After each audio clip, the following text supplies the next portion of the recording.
everyone, it's Monica with KydzLydz, and this today is a major rant.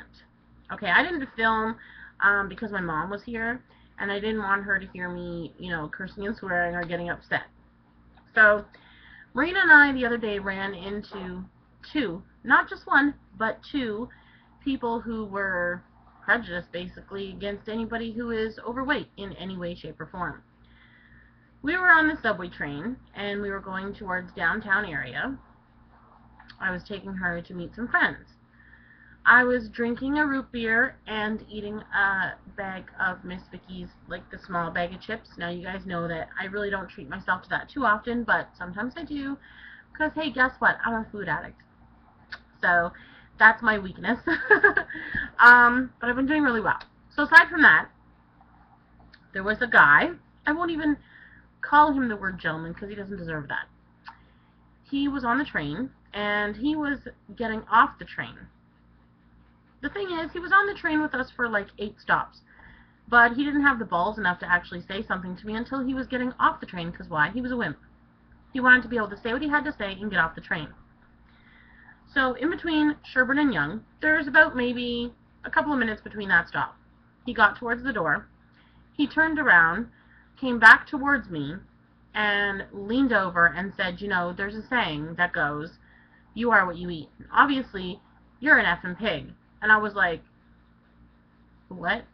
I honestly thought that I was dreaming, for one, and I thought there's no way that this person could be that rude and thought they had the right to come up to me and say something. Okay, I had to give myself a couple of days to steam over this, because if I had said it on Wednesday in a video, I probably would have been cursing and swearing or crying. I was not crying at that moment, thank God, because, believe it or not, I'm not embarrassed by my weight. I don't know if it's because I've been overweight my whole life, and I don't think I have anything to be embarrassed about. And the matter of the fact is that I'm doing something about it. So this gentleman knew nothing about me, and he had absolutely no right to say something like that, because I hate to tell you that any shape of racism or prejudice or hate against anybody, be it their race, their color, their religion, their size, their sexual orientation, should not be okay in anybody's books. Now, this was a fully packed train, and nobody said anything except one, who I will definitely call gentleman. He had his headphones on at the beginning, so he didn't really hear what was going on.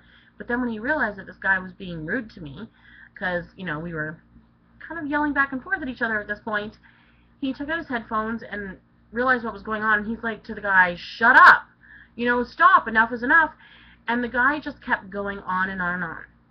Not only did he say that I was a fat effing pig, with Marina, again, I will say, right next to me. So mother instinct, of course, kicked in right away, and I'm like, how dare you say that to me? Ugh, not only to me, but with my daughter next to me. You have no right. So, I said to him, when he replied back to me, well, I know what goes in my body, and it's mostly fruits and vegetables, and look at me, obviously I'm a choice of that. And I said, you know what? If you are what you eat, obviously you must be eating a-holes, because you're an a-hole. So, expletives there. I'm not going to say it. And I was so flabbergasted, first of all, that nobody said anything except that one guy, who, thank you very, very much, because he apologized for those people's actions. I'm going to say people because there was 2 involved in this. So that guy said that thing in the couple of minutes that it took to get to Yonge Station. Then he got off the train. Because, like, again, I will say, he was not man enough to say something to me all the way through those stops. He was chicken and had to wait until he was getting off the train. So obviously I bothered him that much that he had the gall and the audacity to say something to me. So when he got off the train, I thought it was over. So we had to go Yonge, Bay, Spadina, and St. George, I believe. We were getting off at St. George. So when he got off at Yonge, there was another woman standing. I'm not even going to call her a lady because you don't deserve that title right now. She was standing against the door when he was getting out. She looked at me and goes, had every right. And I was like, I thought she was talking about me fighting back at him. Apparently I was wrong. She started going off on a tangent saying that I was a fat effing pig, a cow, that I deserved to die, and she doesn't care if I died right now in front of her. Let's see. That I'm the world's reason why there is diabetes. I'm at blame for everything. The other gentleman also went into that too, saying that I'm to blame for everything, that I'm, I have no right to live on the planet. I'm wrecking everybody. I was so taken aback by the situation that I really didn't know how to react. So I just stopped reacting. And I just said to her, thank you very much, have a nice day, and ignored her. She kept going until she got off, and I think she got off 2 stops after the other guy.